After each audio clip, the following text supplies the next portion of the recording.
Selamat pagi saudara-saudari yang dikasihi Tuhan Yesus Kristus. Selamat berjumpa kembali di dalam renungan pagi hari ini.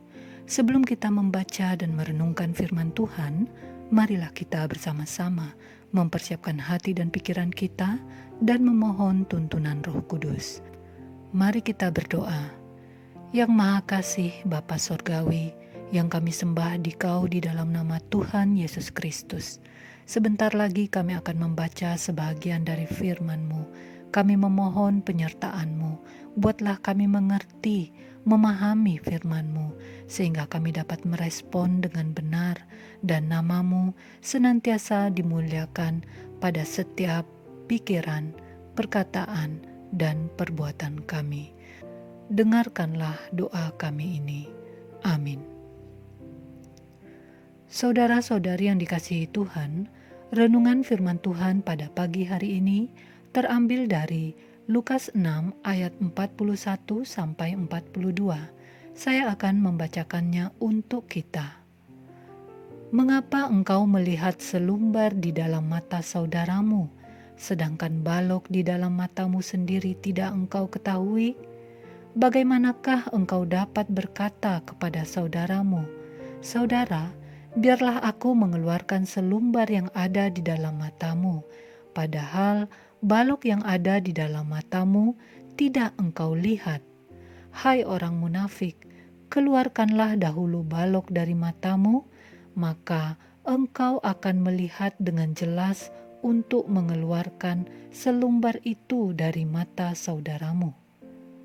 Saudara-saudariku yang terkasih, judul renungan pada pagi hari ini adalah mengakui kesalahan dan mengoreksi diri. Saudara-saudari yang dikasihi Tuhan, sebuah pengalaman menarik yang dialami seorang novelis dan telah dipublikasikannya pada sebuah kolom di jawapos.com. Ketika ia berada dalam taksi daring di kota Ho Chi Minh, Vietnam, taksi tersebut terjebak di pertigaan dan lalu lintas terkunci dari semua arah. Kendaraan saling menyerobot.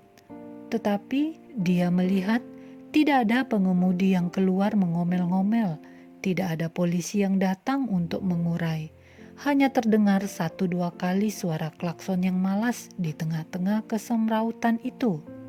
Setelah taksi daring yang ditumpanginya berhasil lolos, dia pun bertanya kepada pengemudi, mengapa tidak ada orang yang marah dengan banyaknya orang yang saling menyerobot. Pengemudi menjawab, karena semua orang tahu dirinya salah. Ya, mengakui kesalahan, sengaja melakukan kesalahan, tidak berupaya untuk menghentikan kesalahan, menganggap kesalahan tersebut sudah menjadi hal yang lumrah, itulah yang terjadi. Saudara-saudari yang dikasihi Tuhan, Tuhan Yesus mengajarkan setiap kita untuk menyadari kesalahan atau kekurangan kita masing-masing, bukan untuk membiarkan hal yang salah tetap terjadi, melakukan pembiaran, tetapi agar kita segera mengoreksi, agar kita kembali melakukan hal yang benar. Kita jangan malu untuk mengakui kesalahan kita. Ketika kita mampu mengakui kesalahan dan mau mengoreksi diri, maka kita akan mampu menolong orang lain untuk melakukan hal yang benar dengan cara mengoreksinya, menegur dengan cara yang pantas, lebih lagi mau mengampuni. Saudara, perbedaan karakter tiap orang memberi perbedaan dalam menjalani hidup. Ada yang santai, ada yang serius, ada yang masa bodoh, ada pula yang peduli kepada orang lain. Tetapi perlu disadari bahwa setiap orang memiliki potensi untuk melakukan kesalahan, terlebih bila hidupnya tidak takut akan Tuhan. Sehingga kita harus berhati-hati untuk mencela orang lain. Kita harus memastikan bahwa kita sendiri terbebas dari cela. Saudara-saudari yang dikasihi Tuhan, mengakui kesalahan sendiri memang sulit. Kita lebih cenderung dapat melihat kesalahan orang lain daripada menyadari kesalahan kita sendiri. Bahkan dalam keadaan tidak menyadari kesalahan itu, kita berusaha mengoreksi, menegur orang lain, dan terkesan menghakimi sehingga menimbulkan sakit hati.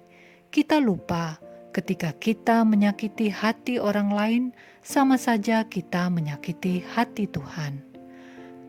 Saudara-saudari yang dikasihi Tuhan, mulailah dengan mengakui kesalahan setelah menyadarinya, dan koreksilah diri terlebih dahulu.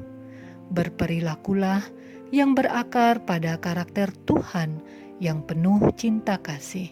Hal tersebut akan memampukan kita berjalan dalam kebenaran Tuhan. Kita memiliki kemurahan hati, tidak menghakimi, dan bahkan mampu untuk mengampuni. Demikianlah renungan pada pagi hari ini.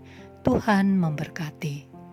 Kita akan menutup renungan dalam doa, tetapi jika saudara ingin didoakan secara khusus, hubungi email kami. Kerinduan kami agar channel ini menjadi berkat bagi banyak orang. Mari kita berdoa. Terima kasih Tuhan untuk firman-Mu pagi hari ini yang mengingatkan kami agar menyadari kesalahan dan kekurangan kami, mengakui kesalahan kami, dan mau mengoreksi diri. Dengan demikian, kami akan Tuhan mampukan dan Tuhan pakai untuk menunjukkan kebenaran di antara sesama kami dengan penuh cinta kasih, serta mau mengampuni. Kiranya Tuhan menolong kami untuk menjadi pelaku firman-Mu ini. Dalam nama Yesus kami berdoa. Amin. Saudara-saudari, mulailah harimu. Kiranya kasih dan anugerah Tuhan melimpah di dalam kehidupanmu. Muliakanlah Tuhan di dalam setiap aktivitasmu dan jadilah saksi hidup bagi firman-Nya. Roh Kudus menyertai kita semua sampai berjumpa kembali di renungan berikutnya. Tuhan Yesus memberkati.